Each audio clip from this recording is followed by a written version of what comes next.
everyone, and welcome to a Vitamin a Day series.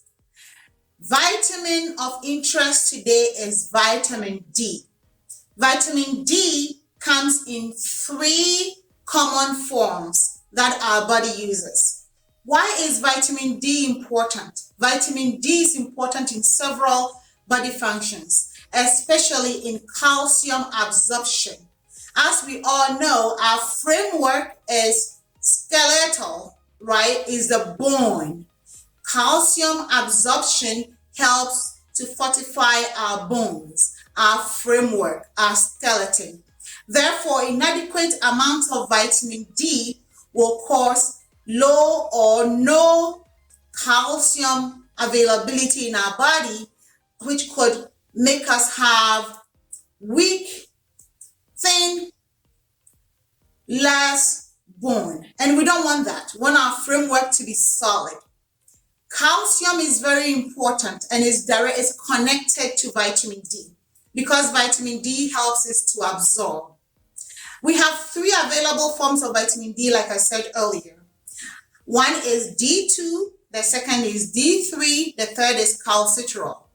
D2, we get it from plants and mushrooms and things of that nature.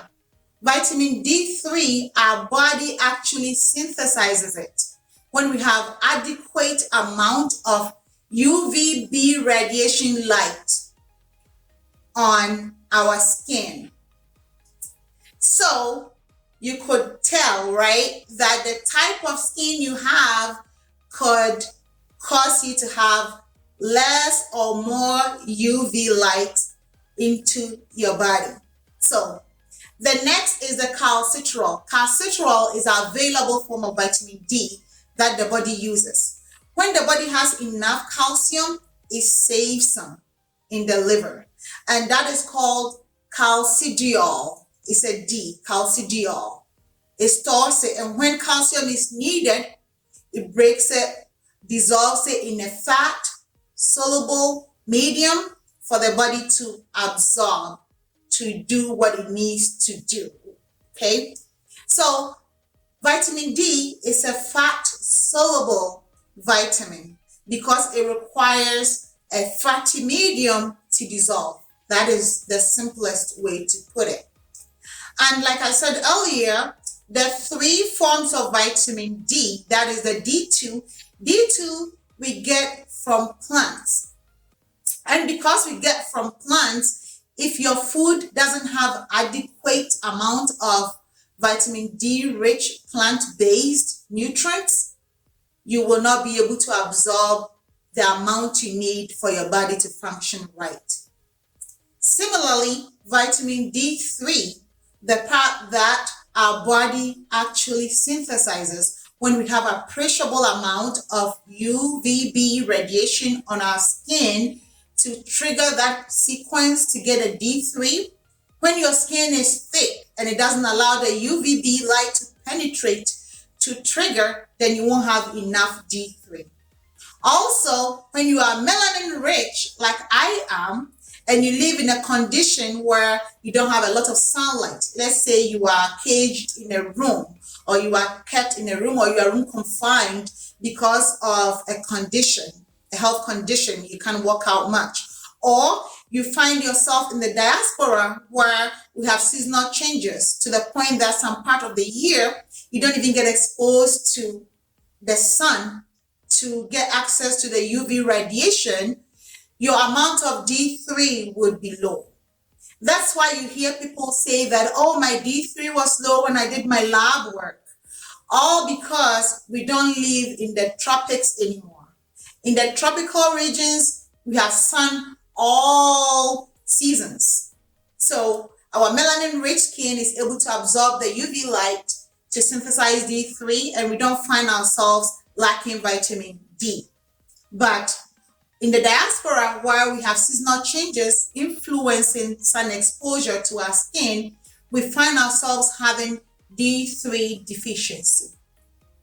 So if you don't have any conditions, you are not old to the extent that your skin is so loose and doesn't trigger that process effectively, but you have a normal skin, But yet you find yourself in the diaspora where you don't have adequate amount of exposure to UVB radiation, your vitamin D3 will be low.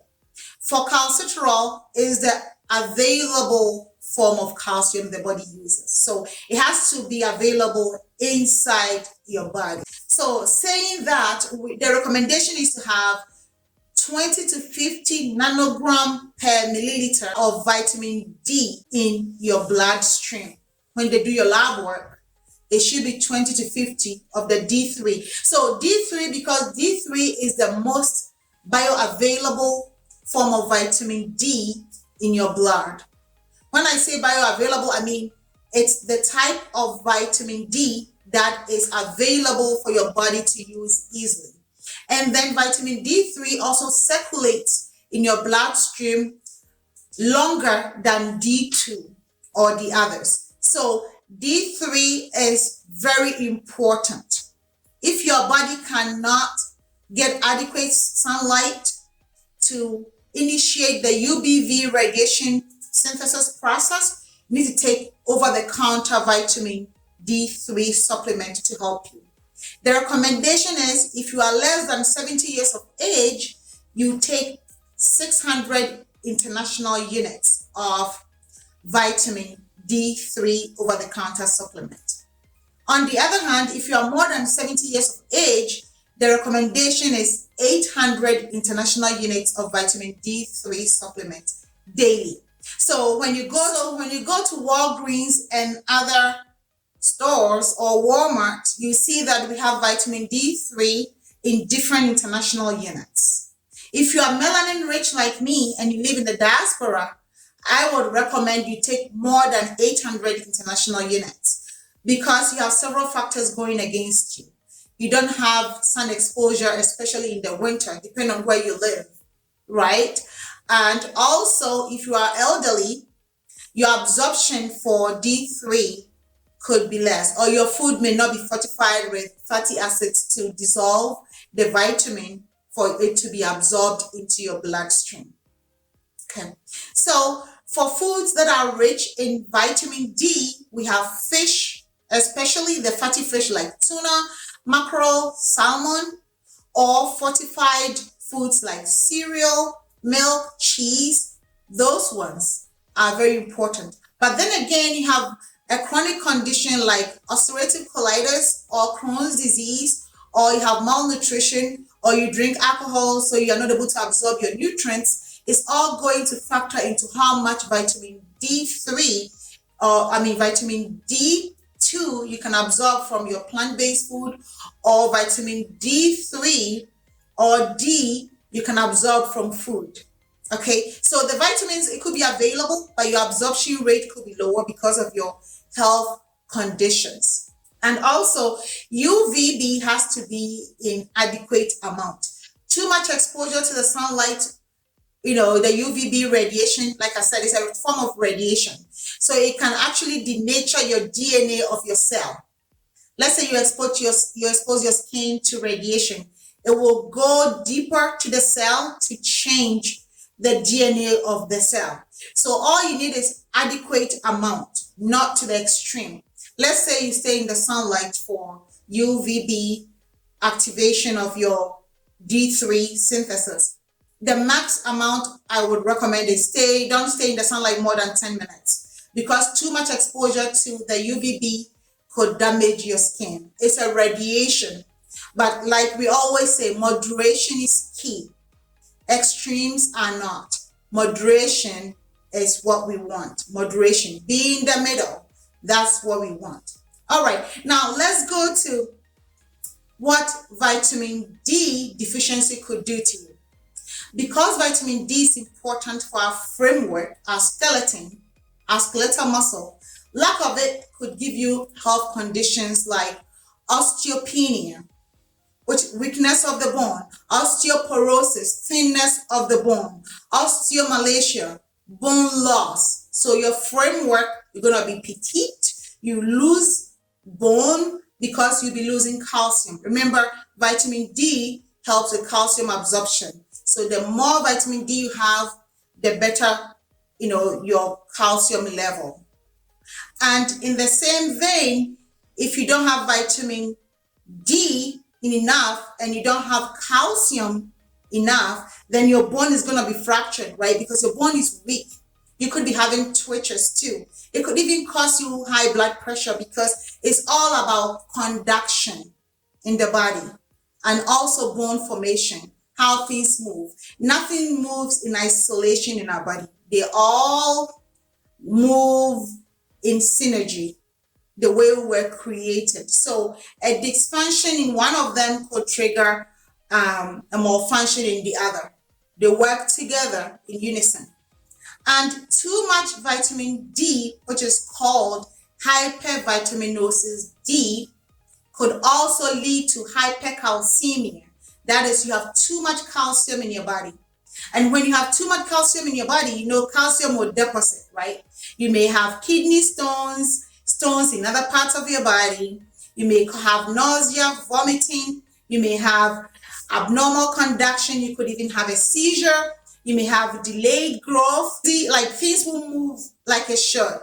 Things will move like it should. So you can have stomach pains too, because there could be calcium deposit somewhere, in your body that is causing you that stomach pain. But if you don't have enough calcium in your body, then you could have delayed growth in a kid. So sometimes the child is not growing like they should. It means their calcium level may be low, or they don't have vitamin D to help them with that calcium absorption. So let's recap. Vitamin D is very, very important.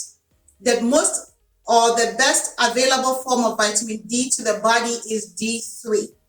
That's why we don't hear a lot about D2. I think it's called bioavailable form of vitamin D because it circulates in the bloodstream longer and it's available for the body to use to transfer to calcitriol to use for its body functions, metabolism, bone formation, absorption of calcium, all those factors.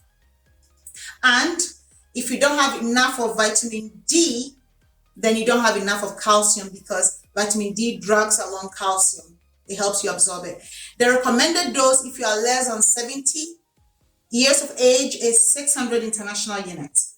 If you are more than 70 years of age is 800 international units because your body is not absorbing like you were younger, right? After 70, your body has lived too long. Things have started going down. So you need more to increase your chances of absorption of that vitamin D into your body.